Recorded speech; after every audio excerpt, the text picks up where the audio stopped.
Sadhguru Nath Maharaj Ki Jai, and welcome to JagadambeReadsMahabharata27. As you may remember, Satyavati, Ambika, and Ambalika decided to go to the forest. Just before setting out for the forest, the three queens took farewell of all the members of the royal household. Satyavati sent for Bhishma. She told him about her decision. He was very unhappy. She was the link between him and his dear departed father. "Why, mother, why should you leave me and go away?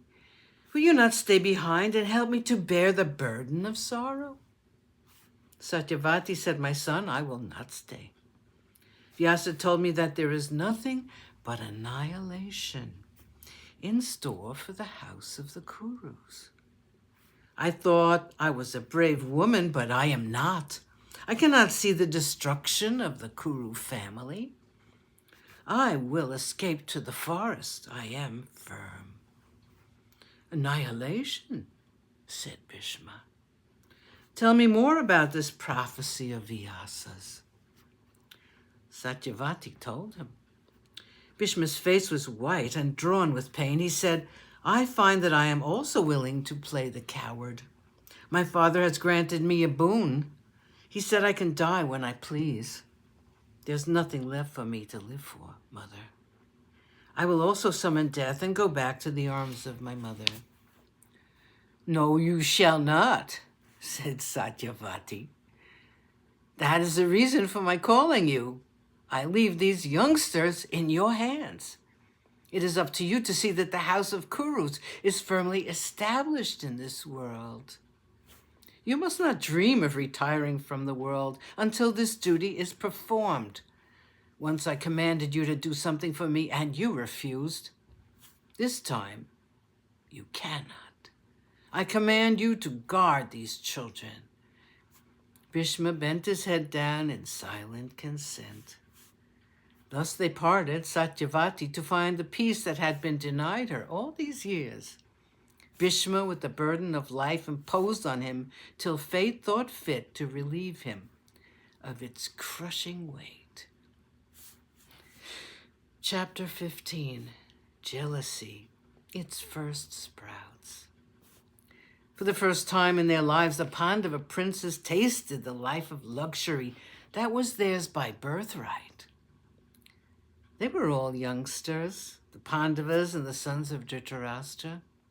The palace gardens were filled with the voices of the boys at play, and Bhishma spent a few days of happiness listening to the voices of his grandsons. It was then that evil was born in the heart of Duryodhana.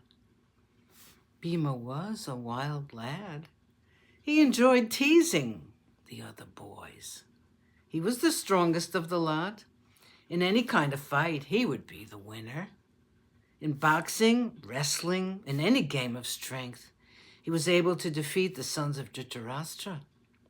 If they were on top of a tree, his favorite game was to shake the tree by the roots and make the boys fall from the tree like so many fruits.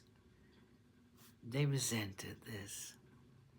Bhima was bubbling over with the energy, or rather the excess energy, that was his inheritance from his father. Taking defeat and humiliation with a smiling face is a form of hypocrisy, which we are able to develop as we grow older. It is entirely absent when we're young. A defeated child will always shout and storm at the winner. This is a characteristic which we all know. Being a sport, as the idiom goes, is not a natural reaction of the child. We develop it as we develop poise, only when we get older. The sons of Dhritarashtra were true to nature, and they resented the supremacy of Bhima. Bhima, too, in all fairness to his cousins, was a bit of a bully. Sadhguru Nath Maharaj Ki Jai. Thank you for coming. I hope you come again.